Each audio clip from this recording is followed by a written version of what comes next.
Alléluia. Gloire au Seigneur. Nous allons lire, si vous voulez bien, dans 1 Timothée, chapitre 2. 1 Timothée, chapitre 2. Et nous allons lire particulièrement, donc, dans ce passage-là, quelque chose qui est mis, je dirais, en échec par l'Église catholique romaine. Dans 1 Timothée, chapitre 2, 1 Timothée chapitre 2, et nous allons lire particulièrement donc à partir du verset 3. 1 Timothée chapitre 2, verset 3, « Cela est bon et agréable devant Dieu, notre Sauveur, qui veut que tous les hommes soient sauvés et parviennent à la connaissance de la vérité. Car il y a un seul Dieu et aussi un seul médiateur entre Dieu et les hommes. Qui est ce médiateur? Jésus-Christ, homme, qui s'est donné lui-même en rançon pour tous. C'est là le témoignage rendu en son propre temps et pour lequel j'ai été établi prédicateur et apôtre. Je dis la vérité, je ne mens pas, chargé d'instruire les païens dans la foi et la vérité. Amen. Seigneur, nous te bénissons pour ta présence, pour ta grâce. Nous demandons que tu puisses te manifester encore dans chacun de nos cœurs. Nous avons tellement besoin de connaissances, d'enseignements, Seigneur. Que cette parole, Seigneur, soit pour nous comme le soc d'une charrue qui ouvre le terrain de nos cœurs et que la connaissance puisse porter du fruit dans chacune de nos vies. Au nom de Jésus, Amen. Et tout le peuple dit Amen. Gloire à Dieu. On peut s'asseoir, frères et sœurs. Alléluia. Est-ce encore ce que croit l'Église de Rome aujourd'hui? Ce que nous venons de dire, évidemment, donc, n'a pas beaucoup changé. N'a pas beaucoup changé, pourquoi? Eh bien, parce que l'Église de Rome est liée à ses dogmes et à ses traditions. Les traditions catholiques, pour eux, sont très, très importantes et ils ne peuvent pas s'en débarrasser. Par exemple, nous venons de lire un passage où il est dit dans la Bible, il y a un seul médiateur entre Dieu et les hommes. Donc, la Bible est claire, un seul médiateur. Que dit l'Église catholique romaine? Il y en a plusieurs. L'Église catholique dit il y a plusieurs médiateurs, il y a plusieurs médiatrices, il y a les saints, il y a Marie, il y a Saint-Antoine, il y a ceci, il y a cela. Donc, maintenant, la Bible est détruite par rapport, donc, à ce que la tradition catholique enseigne. Et cela, évidemment, donc, est quelque chose que nous devons savoir. Vais-je croire ce que l'Église catholique dit, leur tradition, avec la Bible, un mélange de tradition et de Bible, ou bien uniquement la parole de Dieu? Je vais me fier uniquement aux Saintes Écritures. Pourquoi? Parce que Dieu dit, je veille sur ma parole. Il veille sur cette parole. Cette parole n'a pas varié, n'a pas changé au travers des siècles. Elle est demeurée toujours la même, parce que Dieu y veille. Elle veille à ce que le canon des Saintes Écritures reste toujours le même. Alléluia. Il y a dans la Bible 66 livres. L'Église catholique romaine, par exemple, en a rajouté d'autres. On appelle ça les livres apocryphes, qui vient de grapho, apocryphe, écrit par-dessus, écrit en plus. Donc, et tous ces livres, donc, c'est dans ces livres que l'Église catholique puise, par exemple, l'enseignement pour la prière pour les morts, et ainsi de suite. Et nous voyons, quand on lit ces livres apocryphes, que ce n'est pas du tout inspiré de Dieu. On connaît l'autorité que la parole de Dieu a lorsqu'on la lit. Et lorsqu'on lit les livres apocryphes catholiques, on se rend compte que ce n'est pas du tout la même chose. Donc, évidemment, on sait que les Juifs eux-mêmes ne les reconnaissent pas. Et il y en a environ une dizaine. Donc, ils sont tous dans l'Ancien Testament. Et c'est la raison pour laquelle, quand vous achetez une Bible, comptez le nombre de livres qu'il y a dans votre Bible. La vraie Bible a uniquement 66 livres. Si vous avez environ 70 livres, 72 livres dans votre Bible, alors mettez ça à la poubelle. Voyez, la Bible n'a que 66 livres. C'est très important de le savoir. Donc, nous étions rendus particulièrement, je dirais, par rapport à ce que ceux qui, évidemment, donc mettent le Seigneur, je dirais, à l'ignominie. La Bible parle de ceux qui sont tombés. C'est impossible qu'ils soient renouvelés et amenés à la repentance, puisqu'ils crucifient pour leur part le Fils de Dieu et l'exposent à l'ignominie. La messe catholique est une recrucifixion de Jésus-Christ. Dans l'Église chrétienne, nous avons le repas de communion sous les deux espèces, le pain et le vin. Et je ne suis pas un prêtre, je ne dis pas la messe quand nous avons la communion. Le pain reste le pain, le vin reste le vin, et c'est un cérémoniel, c'est vrai, cérémoniel, mais qui nous rappelle uniquement ce que Christ a fait lorsqu'il a instauré la nouvelle alliance en disant « Prenez et mangez, ceci représente mon corps, et prenez et buvez, ceci représente mon sang. » Le sang de Jésus était dans ses veines. Et quand il a pris la coupe, il n'a pas dit « Ceci est mon sang ». Il n'a pas dit, regardez, dans la coupe, c'est devenu mon sang. Non, son sang coulait dans ses veines, voyez. Mais ceci représente mon sang et le pain représente mon corps. Mangez et buvez ensemble. Et nous, je dirais, nous rappelons à chaque fois, puisque le Seigneur a dit, faites ceci en mémoire de moi. Nous nous souvenons simplement de ce que Jésus a fait sur la croix pour chacun d'entre nous. Mais c'est pas un sacrifice que nous faisons comme la messe catholique, où c'est vraiment, véritablement, d'après ce qu'ils disent, un sacrifice non sanglant. C'est ce qu'ils disent. C'est un sacrifice, mais non sanglant, la messe. Oui, absolument pas. Alors, ce que nous avons, évidemment, c'est que Jésus-Christ est devenu notre seul prêtre unique. Nous n'avons qu'un seul prêtre, maintenant que nous sommes sauvés, et c'est Jésus-Christ. On sait que, généralement, dans les familles catholiques, les mamans aimaient bien demander à Dieu d'avoir un curé dans leurs enfants, dans leur progéniture, tout ça. Voyez, on n'a pas besoin de ça. On n'a pas besoin, puisque Jésus-Christ est le seul et unique prêtre. Et vous savez que dans l'Église catholique, on dit que ce sacerdoce de Jésus-Christ est transmissible. Ça veut dire comme la transmission de votre voiture qui change les vitesses, voyez. Transmissible, ça veut dire que ça se transmet donc de quelqu'un à un autre. Et la Bible déclare que le sacerdoce de Jésus-Christ n'est pas transmissible. Dans Hébreu, il est dit que son sacerdoce n'est pas transmissible. On va particulièrement le voir, Jésus est notre seul prêtre unique. Alors il y a eu, à une époque, dans les années 1500, la Réforme. En Allemagne, un prêtre catholique a été éclairé par le Seigneur et il a écrit particulièrement donc des thèses, c'est-à-dire tout ce qu'il voyait en comparant la Bible et ce qu'il voyait dans l'Église catholique, il l'a écrit. Et il a affiché cela à son Église, donc là où il officiait. Il s'appelait Martin Luther. Évidemment, Martin Luther a dû résister aux foudres, je dirais, de Satan, à l'ennemi qui a voulu évidemment le déstabiliser d'un côté et d'autre, mais cela a créé ce qu'on a appelé la Réforme. À cette époque-là, en Allemagne, en Suisse, en Europe de façon générale, en France, des milliers de catholiques romains sont sortis de leurs églises, ont pris des cordes, ont fait tomber les statues de leurs églises, parce que maintenant, ils n'avaient plus besoin d'adorer des morceaux de pierre, et ainsi de suite. Et ça a créé un charivari, donc, au travers de l'Église catholique romaine.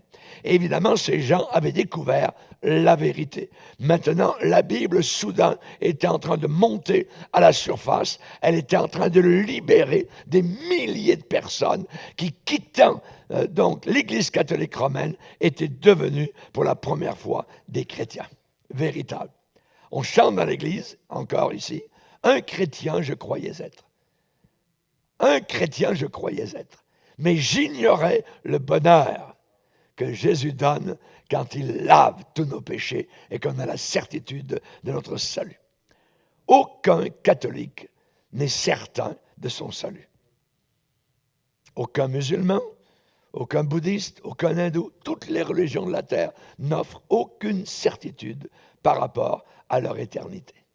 Il n'y a que les chrétiens véritables qui savent et qui sont prêts à faire face à la mort avec sérénité et qui peuvent l'attendre et la regarder en disant « Ô mort, où est ta victoire ?»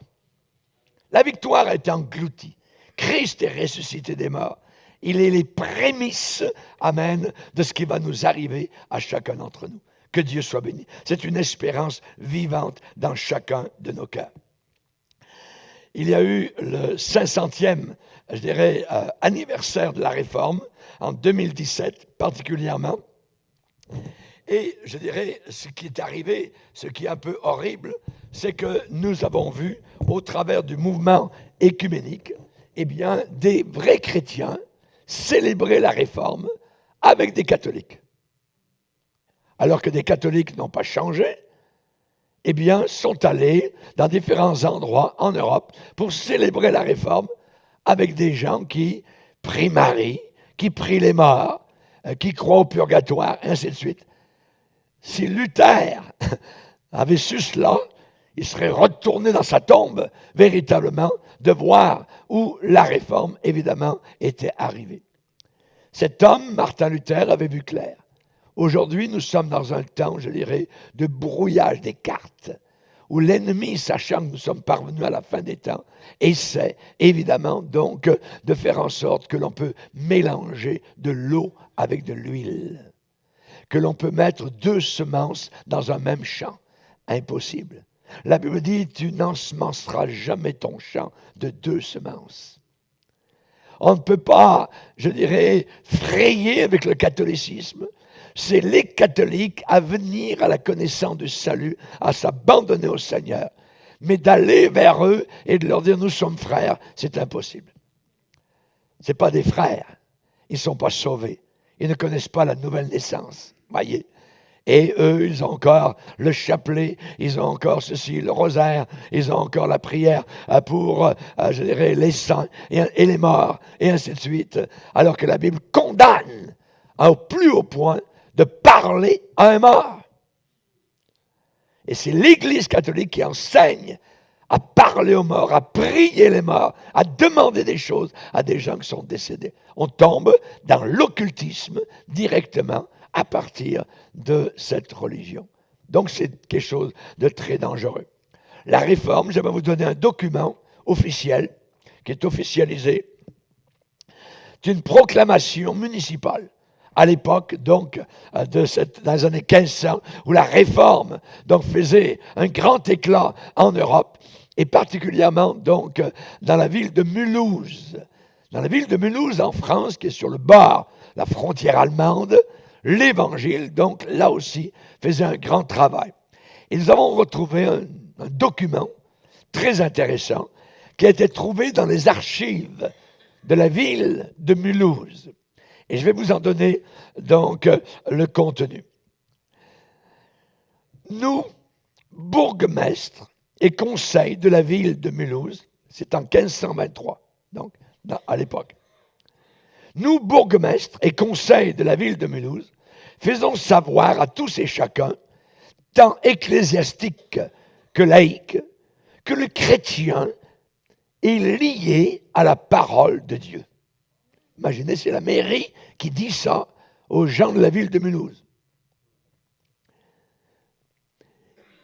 Que le chrétien ne doit attendre son salut que de cette parole et qu'il est tenu de conformer sa vie à la doctrine qui y est renfermée. Comme depuis un certain temps, la vérité évangélique nous a été révélée avec plus de force et de netteté, nous devons rendre grâce de tout notre cœur à notre Sauveur Jésus-Christ, par lequel cette grâce nous a été donnée. Comme nous nous sentons tenus en tant que chrétiens d'observer la parole de Dieu et de sauvegarder autant que faire se peut l'unité chrétienne, afin que l'amour et la concorde fleurissent parmi nous.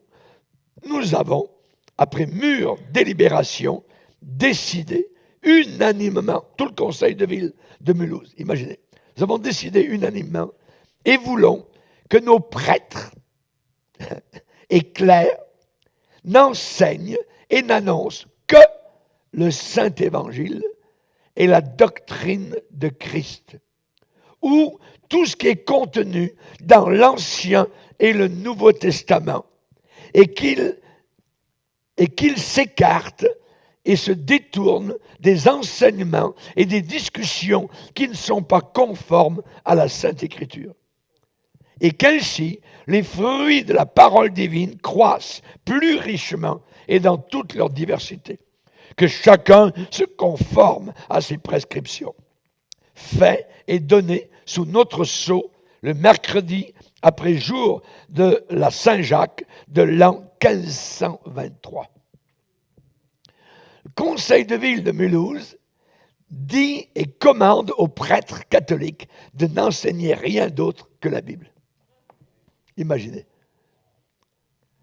C'est quelque chose si aujourd'hui nos conseils de ville se mettaient debout et disaient que maintenant, on ne veut rien d'autre entendre que l'Évangile contenu dans l'Ancien et le Nouveau Testament.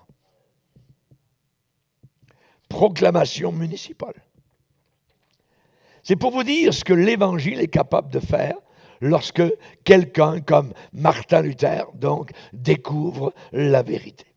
C'est quelque chose. Le retour à la Bible. Le retour aux Saintes Écritures. Donc, Martin Luther, à Wittenberg, particulièrement, donc en 1517, a cloué tout ce qui était contraire à la Bible et qu'il voyait dans l'Église catholique romaine.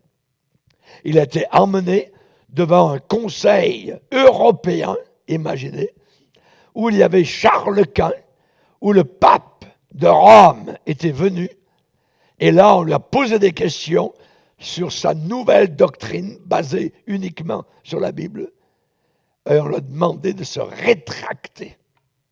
Savez-vous ce qu'il a répondu? Devant toutes les autorités gouvernementales, religieuses qui étaient là, ces centaines de personnes. Je suis lié par les Saintes Écritures. Je ne peux faire autrement que Dieu me soit en aide. Alléluia. Merci Seigneur. Je suis lié par la parole de Dieu. Je suis lié par les Saintes Écritures.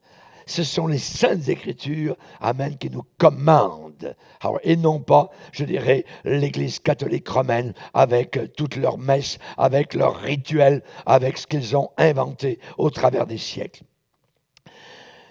Jésus, seul prêtre, unique. Nous n'avons pas d'autres prêtres. Et nous avons la parole de Dieu pour nous illuminer. Un des slogans de la Réforme, c'était « Sola Scriptura ». Seulement les Écritures. Pas les Écritures plus la tradition catholique. Non, seulement les Écritures. Uniquement les Écritures. Et aujourd'hui, eh bien, nous devons revenir encore au Sola Scriptura. Uniquement les Écritures. Pas ce que je pense, pas ce que j'invente, pas avoir un peu d'amour pour les homosexuels, ainsi de suite, puis le mariage pour tous. Non, non, non. Sola Scriptura. Uniquement les Écritures. Pourquoi? Parce que là-haut, dans la gloire, nous allons retrouver ce même livre. Et c'est ce même livre qui va nous juger. Parce qu'ici-bas sur terre, nous devons agir selon ces Écritures-là. Amen. Jésus a dit, c'est pas moi qui vais vous juger, mais ma parole vous jugera. Cette parole. C'est la raison pour laquelle nous devons bien la regarder, bien l'étudier, bien l'aimer, bien la serrer dans notre cœur, afin de ne pas pécher contre Dieu. Amen. Nous avons un seul prêtre unique. Alors imaginez, quand l'Église catholique entend, à cette époque, dans les années 1500, tous ces milliers de personnes qui disent on n'a plus besoin de la messe, on n'a plus besoin de prêtres, on a un accès libre maintenant directement avec le Père par l'œuvre achevée, finie de Jésus-Christ à la croix. Ça les a mis tout en branle. Ça les a complètement désarçonnés et ils ont fait ce qu'on appelle la contre-réforme catholique avec le concile de Trente où il y a eu donc ces anathèmes. Anathème alors que cette personne soit anathème. Si quelqu'un dit que dans la messe, il n'y a pas un sacrifice véritable offert à Dieu, ou bien que ce qui est offert n'est pas Jésus-Christ donné pour être mangé, alors que cette personne soit anathème. Ou encore, si quelqu'un dit que Jésus a déclaré « Faites ceci en mémoire de moi seulement », et qu'à ce moment-là, donc, il n'a pas fait de ses apôtres des prêtres, et il n'a pas ordonné que eux et d'autres prêtres offrent son corps et son sang, que cette personne soit maudite. Voyez? Si quelqu'un dit que le sacrifice de la messe, c'est seulement de la louange, de la reconnaissance et une simple commémoration du sacrifice accompli sur la croix, et non pas propitiatoire, ou que c'est seulement pour le bénéfice de la personne qui le prend, voyez, alors que cette personne soit maudite, anathème. Si quelqu'un dit que le saint sacrifice de Jésus accompli sur la croix est réaccompli au travers du sacrifice de la messe, et que cela, s'il dit que c'est un blasphème, alors que cette personne soit maudite. Voyez? Et pourtant, Jésus s'est offert une seule fois. La Bible dit qu'ils ne vont pas avoir peur des hommes. Amen. N'ayez pas peur des hommes. Tenez-vous devant Dieu, vous n'aurez peur d'aucun homme. Alléluia. Tenez-vous devant le Seigneur. Jésus est devenu le médiateur d'une meilleure alliance. Nous avons un seul médiateur. Et nous connaissons bien ce terme médiateur dans l'époque dans laquelle nous sommes. Il y a tellement de problèmes de mariage, donc que maintenant, au lieu d'aller en cours, on met un médiateur entre l'homme et l'épouse pour essayer de régler le conflit. Nous avons un conflit, nous, avec Dieu. Et nous avons un seul médiateur qui se tient entre. Et sur la croix, Jésus d'un côté tenait la main du Père et de l'autre côté, il tenait notre main. Et sur son corps ensanglanté, il a réuni nos deux mains. Et nous sommes par Jésus-Christ réconciliés avec le ciel. Alléluia. Une fois pour toutes. C'est quelque chose de magnifique et de glorieux. Père, pardonne-leur. Pardonne-leur. Pardonne-leur. Je suis pardonné. Tu es pardonné. C'est un état merveilleux d'être réconcilié avec le Père céleste. Alléluia. Gloire à Dieu. Donc que Dieu soit béni pour cela. Maintenant, il a obtenu un ministère d'autant supérieur qu'il est le médiateur d'une alliance plus excellente. Médiateur. Un médiateur est réuni deux personnes qui étaient ennemies auparavant. Ils étaient ennemis de Dieu. Nous étions des rebelles à Dieu, des blasphémateurs, des insoumis. Et maintenant, nous sommes venus par ce médiateur en relation personnelle avec le Père éternel. À lui soit toute la gloire. Un seul médiateur. L'Église catholique dit non, non, non, non, non. Il y a la médiatrice, il y a le médiateur, il y a les saints, il y a ceci, il y a cela. Voyez? Non, nous disons sola scriptura, un seul médiateur entre Dieu et les hommes. Jésus-Christ. Un seul, un seul, un seul. Alléluia. Médiateur. Ensuite, on peut donner une bonne poignée de main, d'une certaine manière, avec le Père Céleste, dans la gloire. On n'a plus peur de mourir. Alléluia. On va rencontrer quelqu'un qui nous aime. On a été réconciliés. À lui soit toute la gloire. Un médiateur, amen, entre une partie, je dirais, de ce pont, amen, qui était un abysse auparavant. Un abîme. Mais voilà la croix. Et la croix, c'est ce qui a réuni, alléluia, pour que nous puissions passer des ténèbres à la lumière. Alléluia. De la puissance de Satan à la puissance de Dieu. À Dieu soit toute la gloire. La croix, c'est la croix. Raison pour laquelle je veux être un prédicateur de la croix. Je veux prêcher la croix. La croix possède des trésors inimaginables qui sont à l'intérieur. Alléluia. Jésus, notre seul médiateur. Un seul Dieu et aussi un seul médiateur entre Dieu et les hommes, Jésus-Christ, homme. Alléluia. Car ce témoignage lui est rendu, tu es sacrificateur pour toujours, selon l'ordre de Melchisédek. Alléluia. Gloire à Dieu. L'Éternel l'a juré et il ne s'en repentira pas. Tu es sacrificateur pour toujours, à la manière de Melchisédek. Melchisédek, Sédek, c'est le juste. Melchi, c'est le roi. Melchisédek, c'est le roi de justice. Alléluia.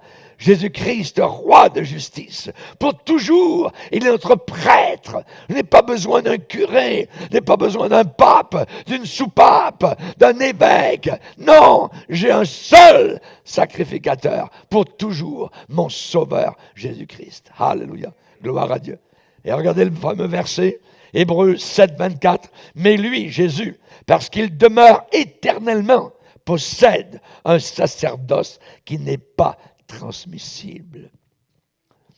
Vous les curés qui m'écoutez, notez que le sacerdoce que vous avez tombe en poussière et à zéro. Parce que ça ne sert à rien du tout. Il n'y a qu'un seul sacerdoce qui est valable.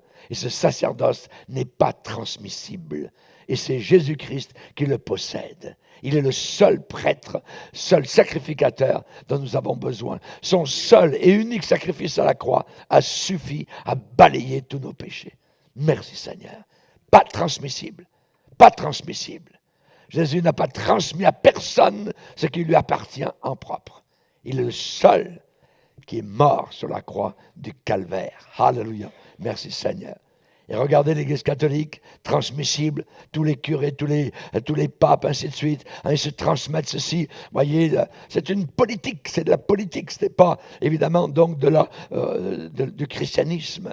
C'est tout, évidemment, on ne voit pas Jésus au travers de ces hommes-là. Regardez-les bien tous, il n'y en a pas un seul qui est au ciel. Tous sont en enfer. Tous, parce qu'ils ont enseigné le mensonge. Et ils ont induit en erreur des millions de personnes. Pas un seul pape est au ciel. Pas un seul. Transmissible? Non. La Bible dit non transmissible. Qui vais-je croire? L'Église catholique qui dit c'est transmissible ou la Bible qui dit c'est pas transmissible? Non transmissible. Je vais vous parler de cet homme-là. Saint Jean-Marie Vianney, le curé d'Ars. De 1786 à 1859. C'est un saint catholique, donc. Et cet homme-là, particulièrement, c'est à côté de Lyon, en France. Et j'aimerais vous citer ce qu'il a déclaré. Là où il n'y a pas de prêtre catholique, il ne peut pas y avoir de sacrifice. Et là où il n'y a pas de sacrifice, il n'y a pas de religion. Sans le prêtre, la mort et la passion de notre Seigneur Jésus-Christ n'est d'aucune valeur pour nous. Voyez le pouvoir et la puissance du prêtre catholique. Par une seule parole de ses lèvres, il change un morceau de pain en un Dieu. C'est un exploit, dit-il, bien plus grand que la création du monde. Si je devais rencontrer un ange et un prêtre, je saluerai d'abord le prêtre avant de saluer l'ange. Parce que l'ange est un ami de Dieu, mais le prêtre tient la place de Dieu en personne. À part de Dieu en personne, c'est le prêtre qui est tout. Saint Jean-Marie Vianney, Maillet. Quelle humiliation pour Jésus. Celui à qui il a été donné un nom au-dessus de tout autre nom.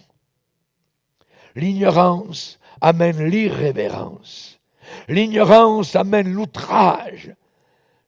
L'ignorance amène l'irrespect, le mensonge. Et cela, évidemment, donc, se perpétue devant des millions de personnes, jour après jour. Ces personnes, Dieu les aime et voudrait les retirer de l'erreur. Il nous a retirés de l'erreur. Il est capable de le faire aussi pour des centaines de milliers d'autres catholiques romains qui sont sous le joug de Rome. Que Dieu les aide, que Dieu les touche. Beaucoup de personnes sont sincères. Il y a beaucoup de prêtres catholiques, de jeunes gens qui ont dit « Moi, je veux me faire prêtre parce que j'aime Dieu ». On leur a interdit de se marier. Interdiction. Sont devenus homosexuels. Ont commencé à jouer avec des enfants, et ainsi de suite. Enfants de cœur ou autres. C'est abominable, ce système qui interdit le mariage. Pierre, l'apôtre, était marié. Il avait une épouse, puisque Jésus a guéri sa belle-mère. Mais tout d'un coup, cette Église interdit à ces hommes et à ces femmes de se marier. Alors évidemment, l'ennemi travaille, et évidemment fait des ravages. C'est ce que nous voyons actuellement. L'ignorance amène l'irrévérence, l'outrage et l'irrespect. L'apôtre Paul lui-même était religieux. Il était religieux jusqu'au jour où Jésus lui est apparu. Et il va déclarer dans son témoignage, « Mais j'ai obtenu miséricorde parce que j'agissais par ignorance. Je ne savais pas. Il faut savoir. Mon peuple périt faute de connaissance. J'agissais par ignorance, dans l'incrédulité. Je ne croyais pas en Jésus. Je le combattais. Je combattais cette secte. » Voyez? L'ignorance. L'ignorance. Maintenant, nous sommes dans la connaissance. Et nous allons nous poser une question. Est-ce que Rome n'est pas en train de changer? Vous savez, pendant des siècles, l'Église catholique, et vous l'avez entendu, ça vous a été enfoncé dans votre cœur, vous les anciens catholiques, en dehors de l'Église catholique, il n'y a pas de salut. En dehors de l'Église catholique, il n'y a pas de salut. Tous les catholiques ont entendu ça. Raison pour laquelle, parfois, vous avez des cimetières catholiques, on enterrait des personnes que l'on jugeait donc exclues ou excommuniées pour faire honte. On ne les enterre pas dans le terrain béni. On va les enterrer à l'extérieur, en dehors du mur du cimetière béni. Et ainsi, on tenait les gens sous un joug de peur et de crainte. La religion a toujours agi dans ce sens-là. En dehors de l'Église catholique, pas de salut. Qu'est-ce que l'Église catholique dit maintenant? L'Église catholique dit, maintenant, tout le monde est sauvé. Il suffit qu'ils soient sincères dans leur religion. Qu'ils soient bouddhistes, qu'ils soient hindous, qu'ils soient n'importe quoi. Adore Vishnu, Krishna, n'importe quoi. Adore-toi toi-même. Si tu es sincère dans ta religion, tu vas te sauver. La folie totale. Pendant des siècles, en dehors de l'Église catholique, pas de salut. Tout d'un coup, salut est partout. Et pourtant, sola scriptura, nul ne vient au Père que par moi. Nul ne vient au Père que par moi. La messe catholique, disent-ils, est un sacrifice de Jésus non sanglant. Mais qu'est-ce que l'Écriture dit? S'il n'y a pas de sang qui coule, il ne peut pas y avoir de pardon. Il a fallu que le sang coule sur cette croix pour qu'on soit pardonné. Si Jésus, par exemple, avait été étouffé, personne ne serait sauvé. Il fallait que du sang coule. Raison pour laquelle vous voyez des sacrifices sanglants, même dans l'occultisme. Quand vous voyez des poulets qui sont offerts, on coupe la tête, le sang coule, tout ça, vis-à-vis de l'occultisme, vis-à-vis des adorations de Satan, ainsi de suite. Pourquoi ce sentiment qu'il faut qu'il y ait du sang qui coule? C'est une perversion de la vérité. La Bible dit, sans effusion de sang, il n'y a pas de pardon. Jésus a dû verser son sang à la croix du Calvaire. Est-ce que l'Église de Rome est en train de changer? Plusieurs aujourd'hui pensent que Rome, tranquillement, va s'en venir, va se tourner vers le christianisme biblique, selon les Écritures. Voyez, nous allons regarder ça un peu plus près. Est-ce que Saint-Pierre de Rome, qui est là, je dirais, le chef-lieu, le centre, voyez, le QG du catholicisme, ça prend un passeport pour rentrer dans celui-là? C'est politique, c'est un pays. Évidemment, certains parlent de réforme de Vatican II. Par exemple, auparavant, la messe était en latin. Personne ne comprenait. Voyez? Maintenant, ils disent la messe en français. Auparavant, il y avait interdiction totale de manger de la viande le vendredi. Et le vendredi de Pâques, si vous mangez de la viande, mais vous allez en enfer direct. Non, là tout d'un coup on a changé, c'est fini. Le renouveau charismatique qui a eu lieu au milieu de l'Église catholique dans les années 70 a vite été étouffé par la hiérarchie catholique. les limbes, un lieu où les bébés devaient aller. Les mamans avaient tellement peur que leur bébé aille dans les limbes, ainsi de suite. Tout d'un coup, le pape actuel a dit que ça n'existe plus. Plus de limbes. Ah. Oui. Ici, les femmes au Québec, particulièrement l'Église catholique a régné pendant 400 ans. Voyez? Les femmes au Québec étaient sauvées, allaient au ciel à une condition, si elles avaient beaucoup d'enfants. Et les gens croyaient ça. Et le curé passait dans les maisons, tout ça. Madame, êtes-vous enceinte cette année, tout ça, et ainsi de suite. Ouais. C'était politique, c'était pour contrecarrer les Anglais de l'autre côté du Canada. Et on voulait évidemment faire une population plus grande francophone. On se servait de la religion. Toutes ces choses-là, ce sont des changements très, très superficiels. Vatican II a parlé, a commencé, s'est terminé, et l'Église catholique est restée l'Église catholique romaine, avec la messe, avec les saints, avec le rosaire. La Bible, on a mis ça de côté, on continue à garder la tradition qui surpasse bien souvent la parole de Dieu. Le pape Jean XXIII, 261e pape de l'Église catholique, de 1958 à 1963, a été à l'origine donc de Vatican II. Et évidemment, donc, j'aimerais vous dire simplement que l'Église catholique, eh bien, si vous enlevez la messe, c'est comme un château de cartes qui est en train de s'écrouler. L'Église catholique est bâtie sur du sable mouvant, et non pas sur le roc des Saintes Écritures. C'est clairement établi que Rome mettra pour toujours sa foi dans la messe pour le pardon éternel des péchés. Toujours la messe. Enlever la messe de l'Église catholique romaine, qu'est-ce qui arrive? C'est comme si vous enleviez les piliers d'un grand édifice. Le bâtiment en entier va s'écrouler, le château de cartes va tomber, le jeu de domino va vraiment donc tomber. Alors, l'Église catholique est bâtie sur du sable et non pas sur la réalité des Saintes Écritures. C'est un château de cartes. Un château de cartes, ce n'est pas la vérité. Voyez?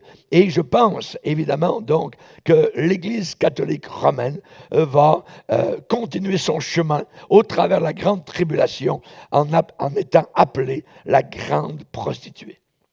La grande prostituée qui est décrite dans l'Apocalypse, c'est un système religieux qui sera commandé par l'Église catholique romaine avec l'islam, avec le bouddhisme, avec ceci, avec cela. Ça sera une sorte de pieuvre avec différentes tentacules. Tout le monde est bon, tout le monde est gentil. Et le pape actuel travaille dans ce sens-là. Vous le voyez sous vos yeux. On a un avertissement de la part de l'apôtre Paul. L'apôtre Paul donne un avertissement inouï, un extrême, très intense, expressément, et particulièrement en lisant les arrêts du Concile de Trente, quiconque dit cela soit maudit, soit anathème. Toutes ces malédictions, donc, vont retomber sur leur propre tête. Sur leur propre tête, voyez.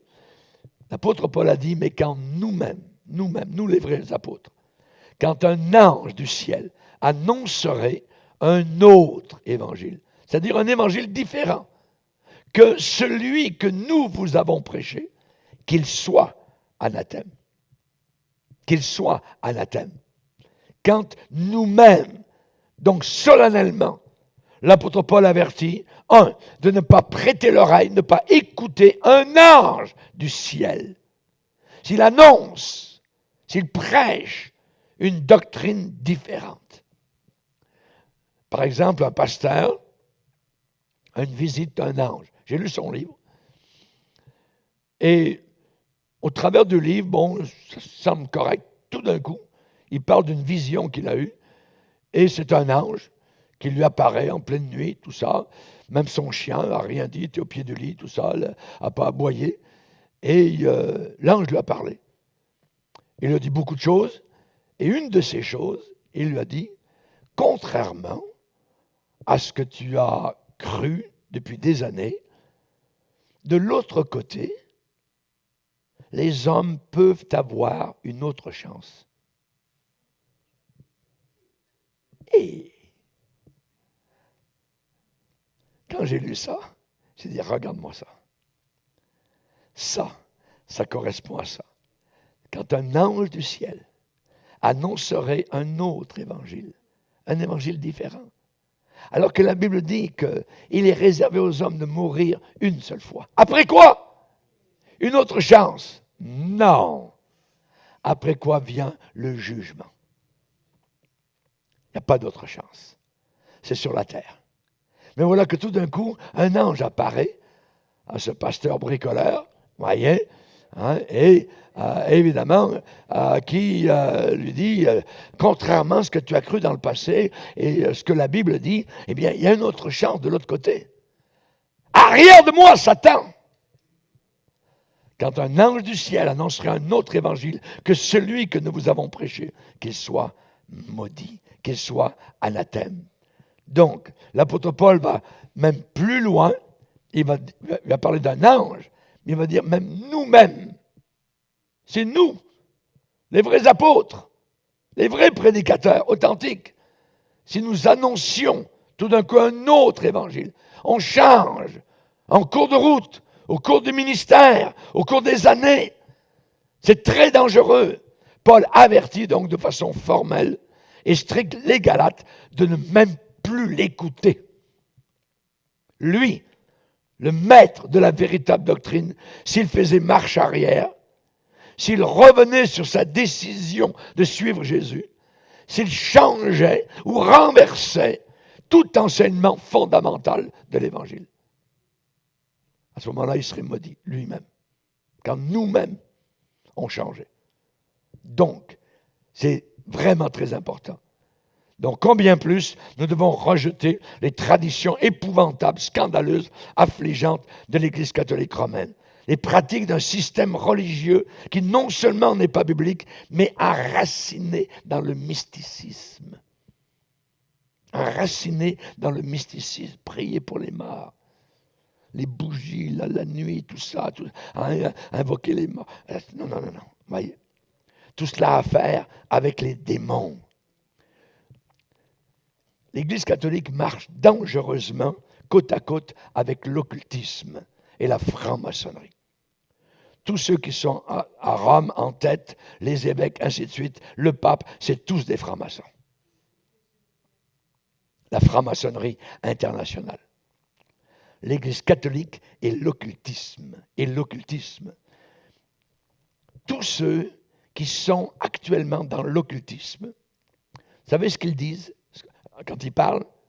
Quand arrive une discussion, ils disent tous que Jésus-Christ sur la croix, ça a été la plus grande défaite. Et le pape l'a déclaré aux États-Unis, lui aussi. Que Jésus-Christ sur la croix, c'était la plus grande défaite. Tous ceux qui sont dans l'occultisme disent cela. Tous les satanistes croient que Jésus-Christ a été vaincu à la croix du Calvaire. Quelqu'un a déclaré, par exemple, « Je remercie Dieu, je remercie Bouddha, Allah, Lucifer, car ils sont merveilleux. » Imaginez. Paul va dire, l'évangile que je vous ai annoncé, que vous avez reçu, dans lequel vous avez persévéré, par lequel vous êtes sauvés, si vous le gardez tel que je vous l'ai annoncé. Autrement, vous auriez cru pour rien. Si vous changez l'évangile, vous auriez cru pour rien du tout. Ciel et terre passeront, mes paroles ne passeront pas. Le purgatoire, belle idée satanique. Si vous n'allez pas au ciel, vous n'irez pas en enfer.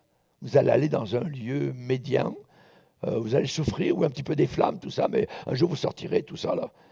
Et sur la terre, ils vont prier pour vous, ils vont offrir des messes, tout ça, donc, vous allez un jour être éjecté du purgatoire, vous retrouver au ciel. Jamais de la vie, c'est faux. C'est une idée satanique, encore, voyez. Le purgatoire a été découvert par les catholiques en l'an 978. Pendant 1000 ans, ça n'a pas existé. Tout d'un coup, ils ont inventé ça. Et les meilleures personnes, parfois, suivent aveuglément le catholicisme qui enseigne des sacrements, des commandements d'hommes, et ainsi de suite. En terminant, j'aimerais définir une secte. Et j'aimerais vous le dire. L'Église catholique est une très grande secte. Vous êtes demandé jusqu'ici peut-être quand est-ce que j'utiliserai ce mot, secte. Aujourd'hui, on jette ici et là donc ce mot à tort et à travers. On ne réfléchit pas beaucoup. On se sert de ce mot pour décrire tout individu ou groupe qui n'est pas exactement en accord avec eux. Mais je ne veux pas me servir de ce mot à la légère. Non. Mais quand je regarde bien la Bible, quand j'étudie bien la Bible, quelqu'un ou une personne est en danger d'être identifié avec un groupe de faux frères. De faux frères. Simplement en faussant, en déviant, falsifiant, en brouillant 3 choses de base. Première chose, qui est Jésus-Christ? Définir une secte. Qui est Jésus-Christ? Quand vous étudiez une secte, posez-vous toujours la question. Par exemple, les témoins de Jéhovah ne croient pas que Jésus est Dieu. C'est une secte. C'est une secte. L'Église catholique dit que Jésus est le Fils de Dieu, qu'il est Dieu le Fils, qu'il est créateur de l'univers. On est d'accord. Donc, il passe bien ce côté-là, à cette question-là. Deuxième question. Qu'est-il venu faire? Qu'est-ce que Jésus est venu faire? Premièrement, mourir une fois pour toutes pour les péchés de l'humanité. Puis ensuite, ressusciter des morts comme grand prêtre éternel de tous les croyants, afin de nous amener vers le Père. Vous voyez, ça c'est ce que nous croyons. Qu'est-il venu faire? Maintenant, une troisième question qu'on va se poser. Comment quelqu'un peut-il bénéficier directement de la mort de Jésus par rapport au péché? Réponse, il est compté comme justifié juste au travers d'une foi complète, totale, donc dans l'œuvre achevée et finie de Jésus-Christ au calvaire. Simplement, donc, cette œuvre à la croix qui a été achevée, qui a été totalement, donc, finie. Et là, évidemment, donc, vis-à-vis de ces questions-là, on peut dire, comme Paul, je n'ai pas honte de l'Évangile. Maintenant, est-ce que l'Église catholique, vis-à-vis de ces 3 questions, est à jour? L'Église catholique a été considérée comme chrétienne dans la vraie foi, surtout avec leur point assez correct sur le point numéro 1. Qui est Jésus-Christ? Ça, c'est correct. Mais ils sont très, très branlants, de façon dangereuse, sur le point numéro 2. Sur l'expiation. Qu'est-il venu faire? Sur sa mort de substitution pour le péché. Ils disent qu'il y a d'autres médiateurs, qu'il y a d'autres médiatrices. Vous êtes sauvés en allant à la messe.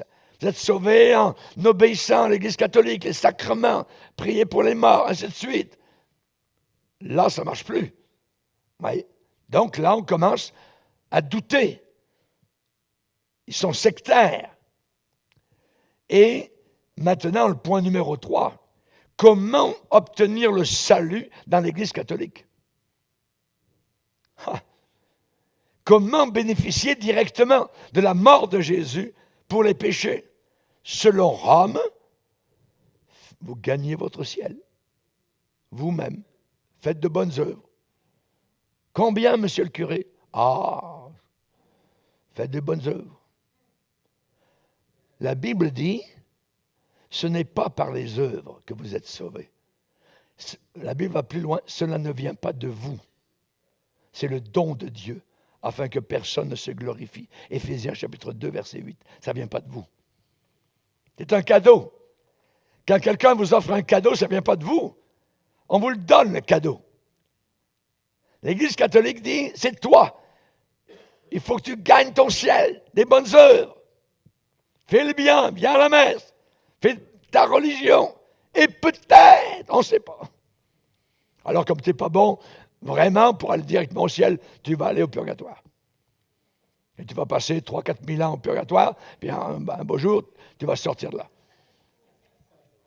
Non. Voyez? Donc, le salut selon Rome, ce sont vos œuvres, ce sont les messes, ce sont les sacrements. La raison pour laquelle on voit le matin de bonne heure à l'église catholique, des petits vieillards qui sont là à la messe, tous les matins il y en a. Parce qu'on leur a dit, c'est par la messe, ils font ce qu'ils peuvent. Ça fait pitié. Ça fait pitié vraiment.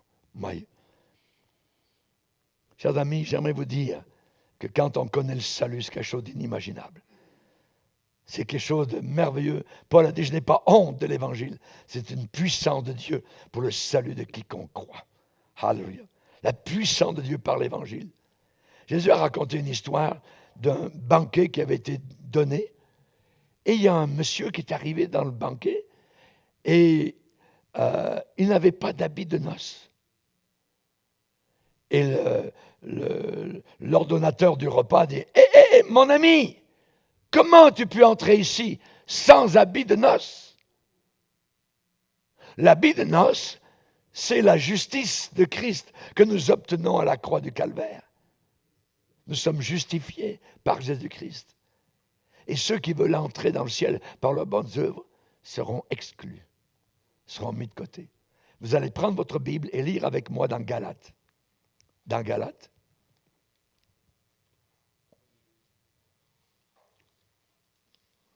Galates.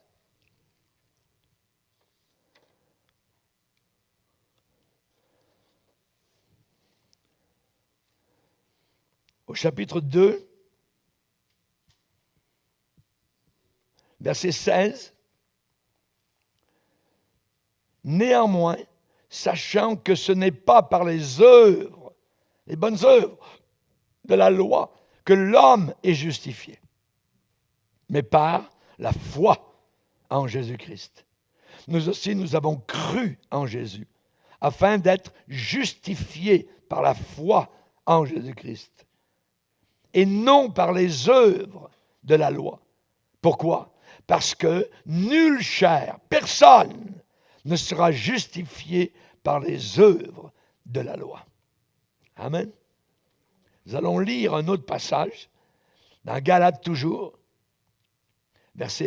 chapitre 5, verset 4. Vous êtes séparés de Christ, vous tous qui cherchez la justification dans la loi, dans les bonnes œuvres. Vous êtes déchus de la grâce. Pour nous, c'est de la foi que nous attendons par l'Esprit l'espérance de la justice. Paul va dire, vous êtes séparés de Christ, vous qui cherchez la justification par les bonnes œuvres. Quelqu'un qui arrive devant le Dieu éternel, mais j'ai fait ceci, Seigneur, j'ai élevé 12 enfants, j'ai donné de l'argent à l'église, j'ai aidé mon voisin de ça. La porte est fermée.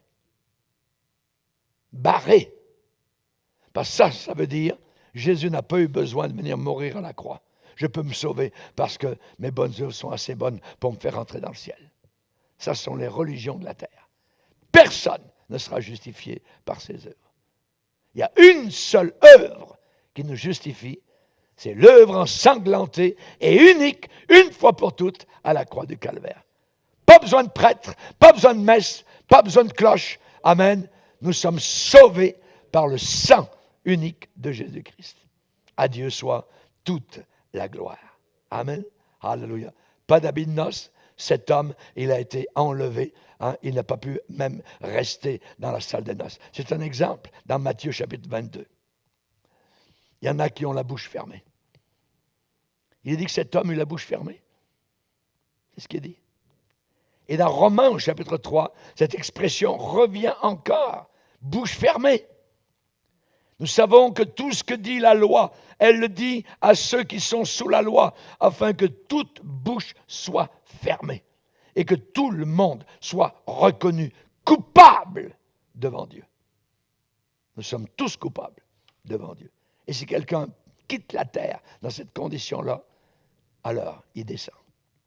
Il faut que je vienne vers ce lieu merveilleux appelé Golgotha, ensanglanté, où Jésus-Christ a souffert pour moi une seule fois. Sacrifice non renouvelable. C'est là mon salut. Pas dans mes bonnes œuvres. Oui, le Seigneur veut que nous fassions des bonnes œuvres, mais elle ne nous sauve pas. Amen. Alléluia. Donc, cet homme eut la bouche fermée. Tchouk, zipper. La transsubstantiation. Pauvre pape. Il est perdu. Il est perdu. Ouais. Il regarde ça là, comme s'il regarde Dieu. Ouais. Ouais. Pour nous, nous sommes invités aux noces. Amen. Aux noces de l'agneau dans la gloire éternelle, à cause, évidemment, de Jésus-Christ et de son œuvre à la croix du Calvaire. Hein? Ne soyons pas tristes. Tous ces gens qui vont venir devant Dieu. Oh, mais Seigneur, j'ai fait ceci, j'ai prophétisé, j'ai fait cela. Non, arrière de moi. Ah. Relisez bien votre Bible. Matthieu chapitre 7. Ouais. Que des gens vont pleurer. Ils vont descendre en enfer. Des gens qui pensaient aller au ciel. Pour nous, on n'a rien à faire, on a seulement à croire. Alléluia. Juste à croire. Invité aux noces de l'agneau. Que celui qui veut vienne et prenne de l'eau de la vie gratuitement. Venez à moi. Jésus n'a pas dit venez à la messe. Venez à moi, vous tous fatigués et chargés, et je vous donnerai le repos. Alléluia. Gloire au Seigneur. Que Dieu soit béni. On va se lever ensemble. Amen. Merci Seigneur. Seigneur, nous voulons te bénir. Nous voulons te glorifier, Seigneur, pour cet enseignement que tu nous as accordé aujourd'hui. Tu es le Dieu de gloire, le Dieu merveilleux et puissant, devant lequel toute bouche, un jour, Seigneur, va déclarer que tu es le Fils de Dieu. Tout genou fléchira, Seigneur. Toute langue reconnaîtra la véracité de la Bible, la parole divine. Nous te bénissons, Seigneur, car toute l'Écriture est inspirée de Dieu et utile pour chacun de nous. Veuille bénir les moments, Seigneur, qui restent de cette soirée et que nous puissions te servir jusqu'à la fin de notre voyage terrestre. Dans le nom de Jésus, Amen. Et tout le peuple dit Amen. Gloire à Dieu. Que Dieu soit béni. On va louer le Seigneur.